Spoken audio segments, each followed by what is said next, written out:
Hi guys, Audrey here. So up next is infinity times zero. So remember, infinity times zero was another indeterminate form.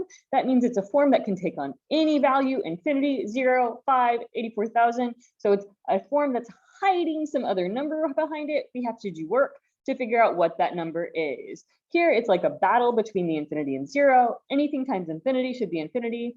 Anything times zero should be zero. Which one is it? Or do they like balance each other out? So we have this infinity times zero. How do we deal with it when that shows up? And how can we apply this back to the L'Hopital's rule that we've been seeing? So here we should remember two things. So if I have f of x times g of x, I can think of that in two different ways. So the first would be I can move that g of x to the bottom and think of it as f of x over 1 over g of x. Or I could move the f of x to the bottom and think of it as g of x over 1 over f of x. Now think, if this is infinity here times 0, then what I would have left over here is infinity over 1 over 0. And we've seen that 1 divided by 0 gives us an infinity. So maybe positive, maybe negative, maybe kind of like does not exist because it's going to different ones on both sides. So this would give me still infinity over infinity.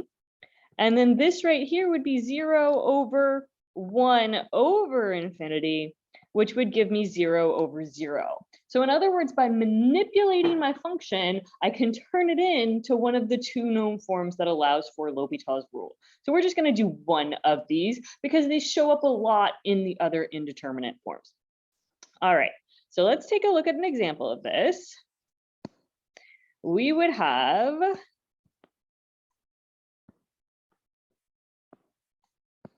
the limit as x approaches 0 from the right of x ln x. So when I plug this in, I get 0 ln of 0 from the right. So just a reminder here, if I draw my graph of ln x, we know that ln of 0 from the right is going to negative infinity. So this is indeed a 0 times infinity, or the indeterminate form infinity times 0. So now what we want to do is rewrite this by moving one of my functions to the bottom. So I'm not immediately applying L'Hopital's rule. I'm not allowed to. It's not the right form. So I'm going to rewrite this.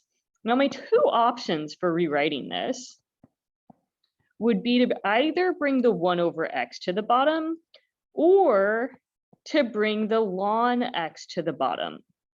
And so when we're thinking about which one of these is better, we're going to be thinking about the fact that our ultimate goal here is to get it to infinity over infinity or 0 over 0 so that we can use L'Hopital's rule.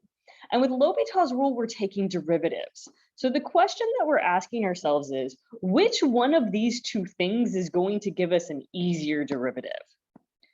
Which one of these will give us an easier derivative? In other words, is it going to be easier to take 1 over x or 1 over ln x? Because both ln x and x are pretty straightforward derivatives. Ln of x, that just gives me 1 over x. Derivative of x is just 1. So is it easier to do 1 over x or 1 over ln x? Which one will be simpler?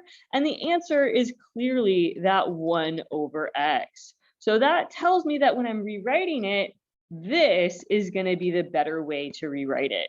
So I'll have the limit as x approaches 0 of ln x, 0 from the right, over 1 over x. And now when I plug in, I get ln of 0 from the right over 1 over 0 from the right, which gives me negative infinity over positive infinity.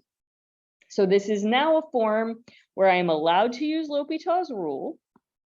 So we'll write our little HR for L'Hopital's rule.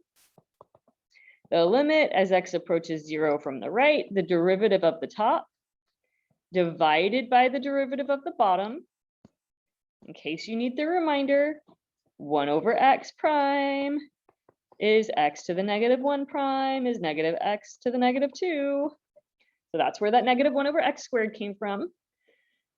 Now, I want to point out, if I were to plug in again right now, immediately, I would get 1 over 0 on top, so that's infinity, and negative 1 over 0 on the bottom, so that's my negative infinity. So I would still get infinity over infinity. But remember, we should never, ever, ever just immediately apply L'Hopital's rule again before simplifying. So here, even though this looks like infinity over infinity, I'm not just going to be like, yay, L'Hopital's rule. I'm going to be like, oh, but I can simplify that thing.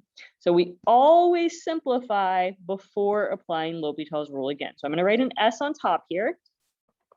And this is the limit as x approaches 0 from the right of the numerator. And then we can just flip the denominator. And what I see is those x's, some of them cancel out. And this is actually the limit as x approaches 0 from the right of negative x, which just ultimately gives me a 0 here. So it turns out in the battle between infinity and 0, the 0 won. So my answer here is 0. And we'll just make a note to ourselves. Note, remember to always simplify before just immediately applying L'Hopital's rule again.